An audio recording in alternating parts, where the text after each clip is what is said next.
Good morning and welcome back to the channel here, Gary's Movie Emporium. Today's going to be a Wild Eye releasing review for the movie Don't Look. It's from 2018, clocks in at an hour and 11 minutes, and currently gets a 2.8 on the IMDb rating scale, based on what viewer or followers of that channel give it based on their opinions. It also came out in April 2020 in Brazil. It's in Brazil. It's known as a morte te aguarda. The director was Luciana Faulhaber. Um, Writer was Jessica Boucher, Luciana Faulhaber, and Danielle Calais. She can't remember if she contributed in terms of like the story or how what her job was as a writer there on the movie, but it also stars Luciana Faulhaber as Lorena. So the one of the actresses in this actually made this movie. I just noticed the connection when I made this video this morning. It also stars Lindsay Eshelman as Nicole, Javier Gómez as Sebastian, Jeff Berg as Ted, and Curtis Case as Alex. The music was done by Daniel Shaw. This movie's very much in the vein of Friday the 13th, a little bit like The Burning and April Fool's Day. It's available on Tubi TV and Voodoo TV for free. You can also get it here on YouTube for $3.99, along with Google Play and Amazon Prime, all for that price. Production company was Enough Productions. Distributors were Encrypta from out of Brazil on their video demand service, along with Wild Eye giving it its all worldwide release through all media outlets. And the filming locations for this movie was in Pennsylvania. It won 2 film festival awards, one being a special jury award for best director, and the other for being the best special effects movie for Eduardo Navas and Gradebo Vasquez. It currently has a Facebook page, too, that I'll be putting in the link down in the comments. So you'll be able to find out a little bit more on the movie on its Facebook page. But basically, the way the movie starts off, shows a little girl swinging on a swing. Appears to me a Christmas Carol. I'm pretty sure it was. Sometimes like movies, you think it's something. I mean, I know a Christmas Carol. That's not what I'm saying, but it's just kind of random for me because I'm used to seeing Christmas in the snow, and this is obviously in the South or it's somewhere. I mean, she might just be singing the song, just because Christmas might be around the corner. I have no idea. But she's singing it, and all of a sudden she hears a gunshot. And then she gets off the swing and she runs to the noise and she runs into the house. She's asking where her mom and dad are. And she goes over to a record player and she turns it off because it's left running until there's no music playing. And then she walks into the living room where she sees her dad on his knees holding the mom, and the dad tells her to look away, and she closes her eyes, and then we hear another gunshot, and we don't see where it's coming from, and then from there it goes into an introduction where it shows the screen fonts of the movie, stating the name of our movie I'm reviewing today, Don't Look. We get a shot of a group of kids in the back seat of a car. I take it must be like a good close to, I don't know, maybe 15 years later, maybe. I don't think it really says how much later it is. But Lorena being the director, Nicole and Alex, with Lorena telling Nicole that she's missing all the scenery where the group are an hour away from their destination. They stop off to a gas station where Ted, the wise guy in the group, is also the driver, and he's poking fun at the small town life. They apparently they are so far out in the boonies they get no cell reception where they're going. The girls use the bathrooms and they talk girl talk in the bathroom stalls, and they talk about Ted, the driver, where Nicole warns her that Ted can be a real jerk. The guys are continuing while the girls are in the bathroom. They're mocking the little town, putting it down, kind of like saying using redneck stereotypes about little towns like that. Well, they leave the mini mart and they head out back on the road, and they arrive to their destination. Ted refers to it as Shepherd's Farm.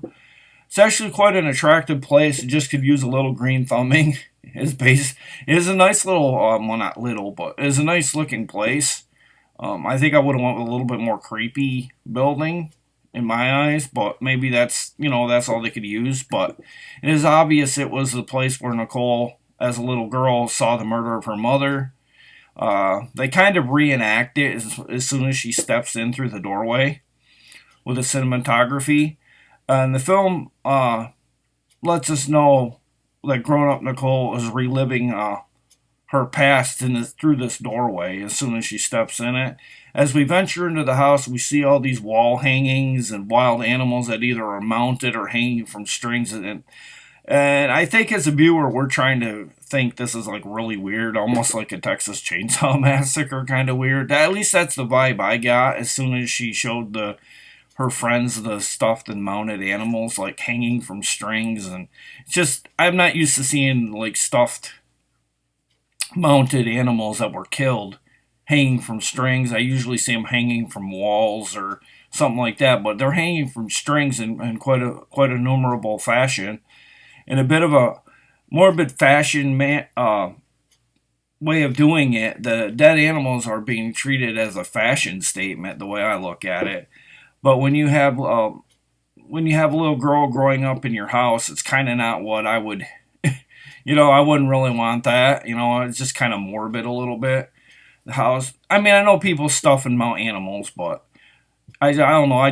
It was a little too much. And the house has way too much of this going on in it. You can tell the decor is off-putting the two guys that are with her, Sebastian and Alex.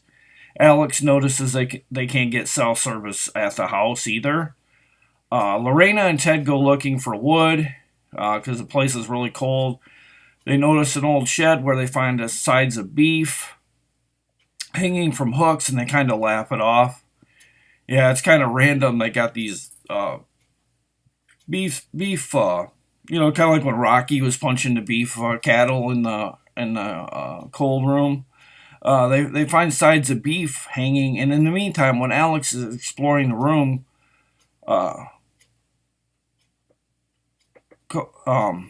Lorena goes missing just in that little bit of time, but you can kind of tell it's too early for anything horror related to start. But all out of nowhere, she kind of jump scares him, and she grabs a meat hook, and it scares him.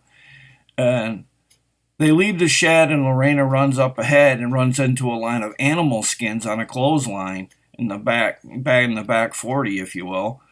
She becomes sick and vomits, and when she goes to stand up, a blood-caked man with an odd disposition is standing behind her, and it scares her, and the group come running to her aid, where the man lights up a smoke, where he asks one of them, I believe he said, are one of you named Harris? Where Nicole, that must be Nicole's last name, Nicole Harris, because I couldn't find the actual last name of this character in the movie, but her last name must be Harris, where the guy's girlfriend is saying to them, you can't push us out. I think her name was Sherry Baby, I can't remember the kind of like an antagonist guy in this. Kelly. It's Kelly and Sherry Baby that are kind of this odd couple in the movie that are living in the back 40 and staying on Nicole's mother and father's property. And the guy, Kelly's girlfriend, is saying to them, you can't push us off. We're paid through the end of the year. Apparently, the two have a cabin on the back of the property, and apparently they like to hang animal carcasses because I guess they kill animals, and then I don't know if they sell the meat to people around the area or if they just use it for themselves. It's not really established. They're a really odd couple. They think the young bunch are there to kick them off the property, but technically, if they paid through the end of the year, it'd be a little hard for them to be ordered off. But technically, if she really wanted to, she could kick them out because the place is kind of in limbo. Uh, she chooses not to, and two groups go their own way, and they go all of them go about their business. Next scene, it shows a group of five sitting down to dinner where they talk about the two resident rednecks. Nicole serves the group tater tots where she goes to lift up the side of her shirt, and we see a scar on the left side. She passes off as an appendix operation when Ted asks her what happened. And he goes, "Oh, but wait a minute, the appendix is on the other side." And she just kind of ignores what he says. And then the conversation leads to another subject, tequila. And they just kind of like start drinking and kind of going a little wild with tequila, but then they're interrupted. The two weirdos in the movie, Kelly and Sherry Baby, are there to make amends, so they all sit down to break bread, but you can still feel a bit of tension in the air between the group. Nicole starts to mention to the two that she really has not made a decision in regards to what she's doing with the farm, and they're kind of relieved at hearing that. Alex goes to take the tinfoil off the food that the couple have brought, and a rabbit carcass that is missing its head, and it's cooked down to almost the bone. I didn't really see any meat on the carcass, and the couple play it off as a silly, twisted joke.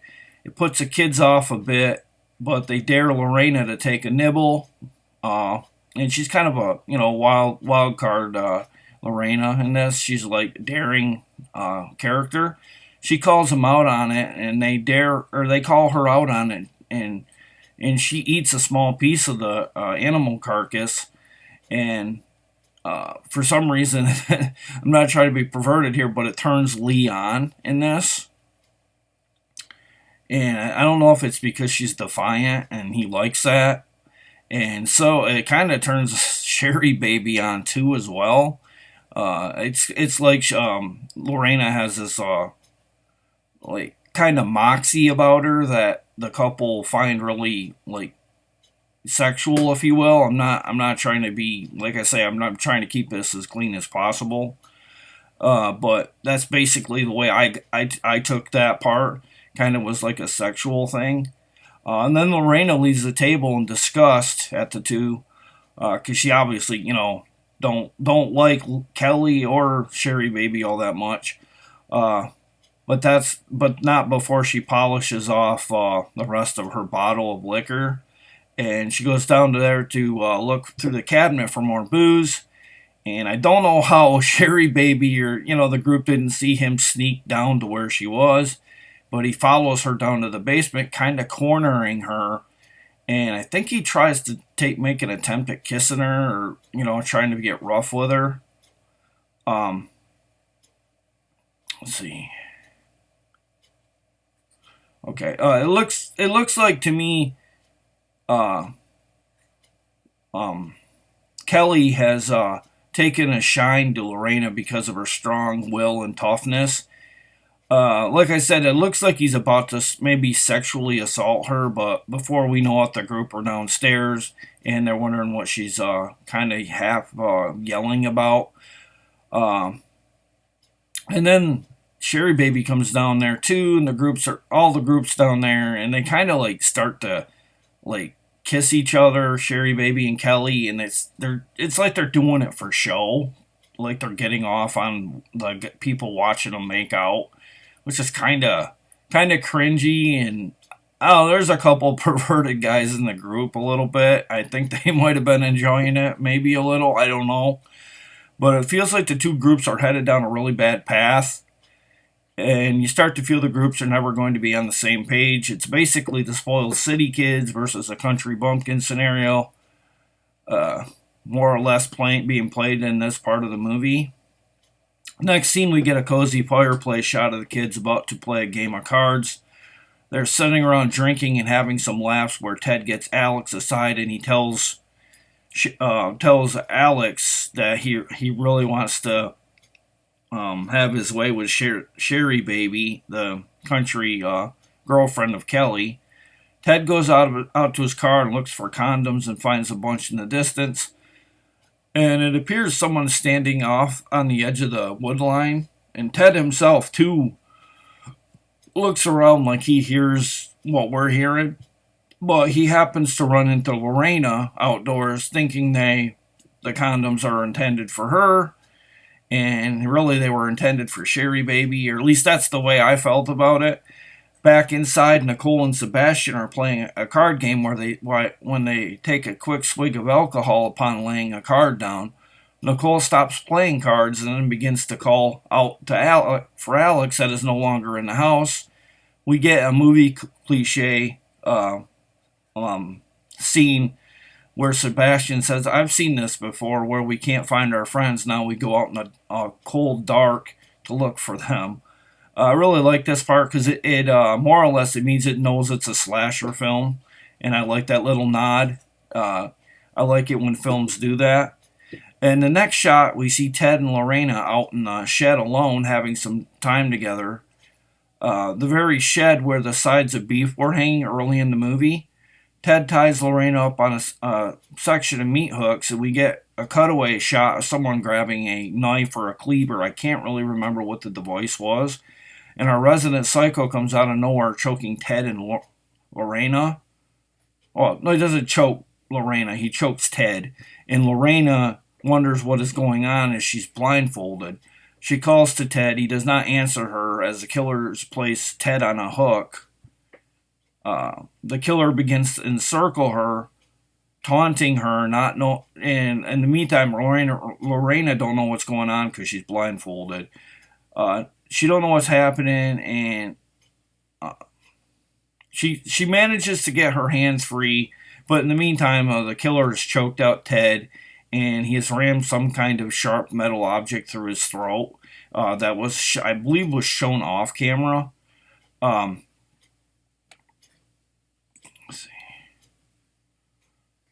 Okay, she falls to the floor once her arms get free off the meat hooks, and she sees all this blood about, and she screams and runs out of the barn, but not before she sees the true fate of Ted, who's hanging up. I guess he's on the meat hook that the killer has dragged out and put him right in front of the barn. Like I said, he has a sharp object through his neck, and he's dead, obviously.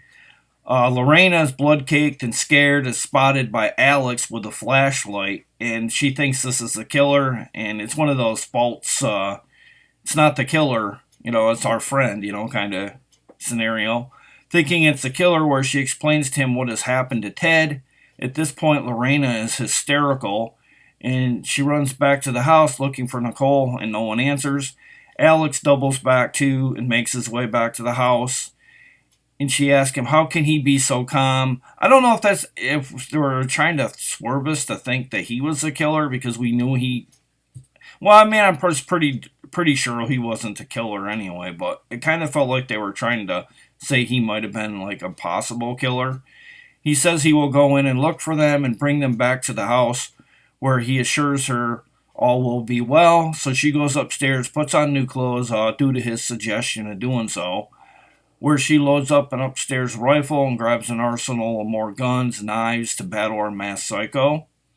Meanwhile, Sebastian and Nicole are out in the woods, and they stumble upon the cabin that our country bumpkins are living in, and they catch them doing some weird role-playing game, and the two get a laugh out of it, where they both think they hear, the weird couple kind of think they hear a noise, and they go out to investigate, but they go back inside, so Nicole and Sebastian head off into the woods, where they both have had too much to drink, and they're laughing at everything and acting like frat kids at a rave. They get lost, where she reveals to him that she's a virgin, and he doesn't believe her, but it is the truth. And Alex has been kind of wanting to ask her about having sex for like since they've been dating, and she's been kind of avoiding it, which is I think they were kind of trying to play that storyline up a little bit in the movie. Lorena is back in the house gathering up more artillery to fight off the killer, where Lorena finds newspaper clippings about the slayings that went on in this house all those years ago. This was back when Nicole was a little girl. At this point, Lorena looks like she wants answers, where Nicole tells her the whole thing, and we get even a little bit of a flashback of the events of that day. Lorena and Sebastian, who are left from our party of Nicole, Lorena and Sebastian are the only ones left in this group, or are pretty much are left in the group. All three run to the car, but it won't start due to our killer tampering with the wiring under the hood.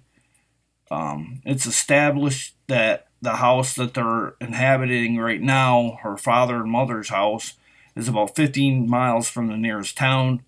No running car. They're up to their neck in trouble at this point. We cut to the next scene of Kelly cutting meat, throwing it on the fire, and drinking. And our killer comes out of the dark woods, grabs the fork that Kelly was using to throw meat onto the fireplace. Now the killer's using the fork as a weapon to kill Kelly. He stabs Kelly in the cheekbone and struggles to get out, but not before an old rake falls to the ground and the grates fall facing up, or the rake falls facing up with the grates facing straight up, and Kelly trips a little and falls back onto the rake and basically dies via a rake when he falls onto it. And then our three heroes spot a vacated bus out in the woods, which they plan to use to get out of there or hide in to get away from the killer. But the killer's not far behind, and he tries to hop aboard the bus, but the girls close the door before that happens. That leaves Sebastian outside to face the killer. In the meantime, the killer is trying to find a way in. The girls escape through the top exit, the top of the bus where you're able to get out for emergencies and stuff. They get out that way, where we see Sebastian yelling at the killer, distracting him from the girls. He hits the killer in the back with a rock, and that's a pretty cool part because he turns around. He gets his attention, he turns around to go after him, and he begins to run after Sebastian. But in the meantime, Sebastian trips and falls, but in this case, don't they all in a slasher film? They all fall at the best of times. And this is what I liked with this, though, is it's just so cliched here. He does, however, get to his feet where he gets an axe. From out of nowhere, our masked assailant sneaks up behind Sebastian and kind of just stares at him at first. But then he takes a swing at Sebastian with looks like an axe or a pickaxe. And he hits the ground, and it's stuck to the ground. And Sebastian's kind of getting a little ahead here on points because, the killer hasn't really did much. But at one point, he's holding him at bay pretty good, and only to meet his demise with an axe that the killer has embedded into Sebastian's abdomen. And at this point, he kind of goes all haywire with his intestinal area and kind of starts to rip out his intestines, and he even kind of like pulls them out. I'm not going to get too violent here. I want to kind of keep it a little bit more PG-13-ish or very soft rated R this morning. I just don't know if, I don't want to get it too out there. But the killer wraps him in barbed wire and then turns him around and lets him, basically his intestines drop out, kind of like letting him bleed out, if you will. Next scene, it shows the girls trying to distance themselves from the killer, but Lorena's foot gets snagged on a trap, and now she's hobbling, and Nicole is trying to help her manage to get it off Lorena, but by using Lorena's knife in her back pocket, where Nicole tells Lorena she has to go get the keys to the bus, but Lorena wants her to stay as she knows she's a sitting duck with a hobbled foot. Lorena is sitting there. She hears footsteps off in the distance and starts to panic, so she crawls under the bus. And she had every right to feel this way because not far off is our movie psycho, who just is mere feet from Lorena. So Lorena gets under the bus. Nicole finds the body of Sebastian because he has the keys to the bus. She finds out that the killer did all kinds of nasty things to Sebastian, leaving him for dead, and I guess he was dead at this point, but